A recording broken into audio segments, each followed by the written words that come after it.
വയനാട് പുൽപ്പള്ളി പഞ്ചാരക്കൊല്ലിയിലെ കടുവ വനം വകുപ്പിന്റെ റഡാർ പരിധിയിൽ ഇന്നലെ എത്തിയില്ല. ഇന്നലെ സന്ധ്യയ്ക്ക് നാട്ടുകാർ കണ്ടുവെന്ന് പറഞ്ഞ സ്ഥലത്തെ പരിശോധനയിലും കടുവയുടെ സാന്നിധ്യം സ്ഥിരീകരിക്കാനായില്ല.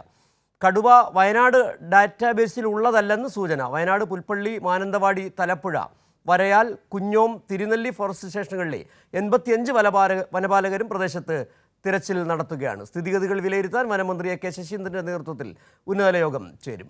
വിവരങ്ങളുമായി ഇപ്പോൾ ജോഷില അവിടെ നിന്ന് ചേരുകയാണ്. ജോഷില, നിലവിൽ വയനാട് വനമേഖലയിലുള്ള കടുവയല്ല അത് എന്നത് സ്ഥിരീകരിക്കാൻ കഴിയുന്നുണ്ടോ?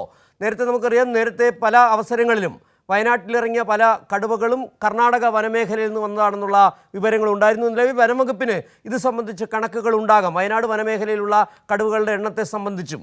നിലവിൽ ആ കടുവയെ റഡാറിൽ കണ്ടെത്താനായിട്ടില്ല. ഇന്നലെ ഏകദേശം 32ഓളം ക്യാമറകളുടെ നിരീക്ഷണം ഇന്നലെ ഉണ്ടായിരുന്നു എന്നാണ് നമുക്കറിയാൻ കഴിയുന്നത്.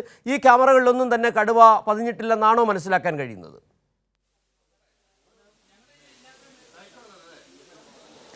തീർച്ചയായും സിജു, ഇന്നലെ റഡാറിൽ കടുവയുടെ ചിത്രങ്ങളൊന്നും തന്നെ പതിഞ്ഞിട്ടില്ല എന്നുള്ളതാണ് നമുക്ക് അറിയാൻ സാധിച്ചുള്ളത്. ഏകദേശം 38ഓളം ക്യാമറകൾ സ്ഥാപിച്ചിട്ടുണ്ട്. ഈ 38 ക്യാമറകളിൽ ഇന്നലെ പുലർച്ചെ ഉണ്ടായ 4 മണിക്ക് കിട്ടിയ ഇമേജിൽ മാത്രമാണ് കടുവയുടെ ദൃശ്യങ്ങൾ പതിഞ്ഞിട്ടുള്ളത്. അതിനുശേഷം ഇതുവരെ ദൃശ്യങ്ങൾ പതിഞ്ഞിട്ടില്ല. ഇനി പുതിയ ദൃശ്യങ്ങൾ പരിശോധിക്കേണ്ടതുണ്ട്. അതുമാത്രമല്ല, കഴിഞ്ഞ ദിവസം സിജു ഉള്ളപ്പോൾ തന്നെയായിരിക്കണം നമ്മൾ പങ്കുവച്ചത്, ഇവിടെ അടുത്തുള്ള നൗഫലിന്റെ വീട്ടിൽ കഴിഞ്ഞ ദിവസം കടുവ, ഇന്നലെ വൈകുന്നേരം കടുവയുടെ സാന്നിധ്യമുണ്ടായി എന്ന് ചിലർ കണ്ടതായി, നഫലിന്റെ മകളടക്കം കണ്ടതായിട്ടുള്ള വിവരങ്ങളുണ്ടായിരുന്നു. പോലീസും അതുപോലെ തന്നെ RRT സംഘവും വനംവകുപ്പ് ഉദ്യോഗസ്ഥരും എല്ലാം തന്നെ അവിടേക്ക് എത്തിച്ചേരുകയും പരിശോധന നടത്തുകയും ചെയ്തിട്ടും കടുവയെ ആ പ്രദേശത്തൊന്നും കണ്ടെത്താൻ സാധിച്ചിട്ടില്ല.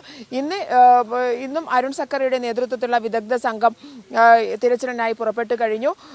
അതുപോലെ ഏറ്റവും നൂതനമായ സാങ്കേതിക വിദ്യ എത്രമാത്രം പ്രയോഗിക്കാനാവുമോ അത്തരത്തിലുള്ള സാങ്കേതിക വിദ്യകളെല്ലാം തന്നെ പ്രയോഗിച്ചുകൊണ്ട് കടുവയെ എങ്ങനെയെങ്കിലും കണ്ടെത്തുക, വെടിവെച്ച് കൊല്ലുക അല്ലെങ്കിൽ കൂട്ടിൽ കയറ്റുക എന്നുള്ള ലക്ഷ്യത്തോടു കൂടി തന്നെയാണ് വനംവകുപ്പ് ഉദ്യോഗസ്ഥർ ഒക്കെ തന്നെ നീങ്ങിക്കൊണ്ടിരിക്കുന്നത്.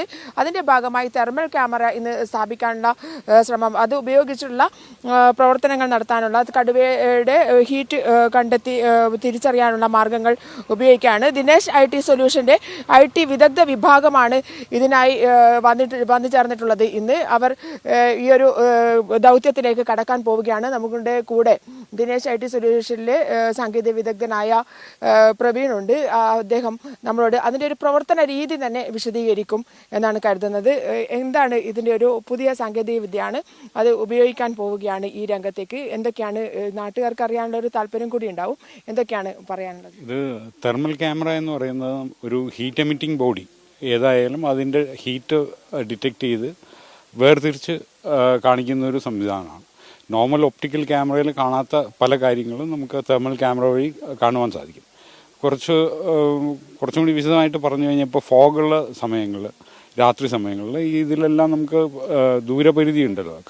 നോർമൽ ക്യാമറയിൽ കാണുന്നതിന് ഒരു ദൂരപരിധി ഇതിൽ ഒരു ഹീറ്റ് എമിറ്റിംഗ് ബോഡി ഒരു 800 മീറ്റർ വരെ നമുക്ക് വ്യക്തമായിട്ട് കാണാൻ സാധിക്കും. രാത്രിയായാലും പകലായാലും ഒരു ഫോഗി, ഒരു മഴയുള്ള സമയത്തായാലും നമുക്ക് ഒരു 800 മീറ്റർ വരെയൊക്കെ നമുക്ക്, ആനയൊക്കെ ആണെന്നുണ്ടെങ്കിൽ ഒരു വലിയ ബോഡി ആയതുകൊണ്ട് നമുക്ക് ഒരു 1200 മീറ്റർ വരെ കാണാൻ സാധിക്കും.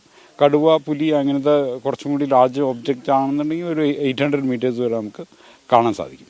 അപ്പോൾ ഇത് നമ്മൾ ഫോറസ്റ്റിനെ സപ്പോർട്ട് ചെയ്യാൻ വേണ്ടിയിട്ടാണ്, ഒരു സ്കാനിങ് ഏരിയ കോഡ് ഓൺ ചെയ്ത് സ്കാൻ ചെയ്യാൻ വേണ്ടിയിട്ടാണ്.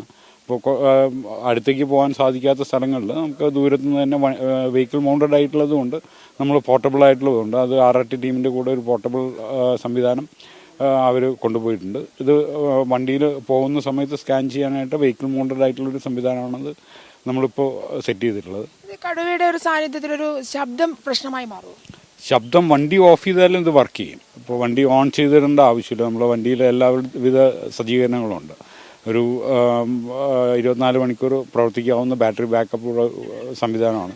വണ്ടി ഓഫ് ചെയ്തിട്ടാലും നമുക്ക് പ്രവർത്തിപ്പിക്കാൻ സാധിക്കും. AI അടക്കമുള്ള സംവിധാനങ്ങൾ. ഇത് തെർമൽ എന്ന് പറയുന്ന ഒരു പെർസെപ്ഷണൽ ഇമേജ് മാത്രമാണ് നമുക്ക് ലഭിക്കുന്നത്. അപ്പോൾ അത് ആ ഇമേജിൽ നിന്ന് ഏതാണ് അനിമൽ എന്ന് ക്ലാസിഫൈ ചെയ്യാനായിട്ടാണ് നമ്മൾ ആർട്ടിഫിഷ്യൽ ഇൻ്റലിജൻസ് കൂടി ഇതിൻ്റെ കൂടെ ദിനേശ് IT സിസ്റ്റംസ് ഡെവലപ്പ് ചെയ്തിട്ടുള്ളത്. അപ്പോൾ അതിനു വേണ്ടി ഒരു 4 വർഷമായി നമ്മൾ കാടുകളിലൊക്കെ സഞ്ചരിച്ച് പല മൃഗങ്ങളുടെയും മെറ്റഡാറ്റ കളക്ട് ചെയ്യുക എന്ന് പറയും. അതിൻ്റെ ഇമേജസ് വെച്ചിട്ട് നമ്മൾ ട്രെയിൻ ചെയ്തെടുക്കുകയാണ്. ഇപ്പോൾ നോർമൽ ഒരു ഇമേജ് നമുക്ക് സുലഭമായിട്ട് കിട്ടും, പക്ഷേ തെർമൽ ഇമേജ് നമുക്ക് കിട്ടണമെന്നുണ്ടെങ്കിൽ ആക്ച്വലായിട്ടുള്ള ഒരു ഫുട്ടേജ് നമുക്ക് വേണം.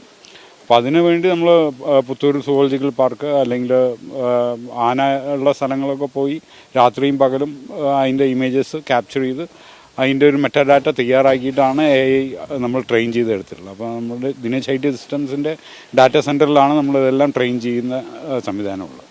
കണ്ണൂരാണ്. അപ്പോൾ ഇത്തവണ കടുവ പിണട്ടെ എന്ന് വിശ്വസിക്കും. നമ്മൾ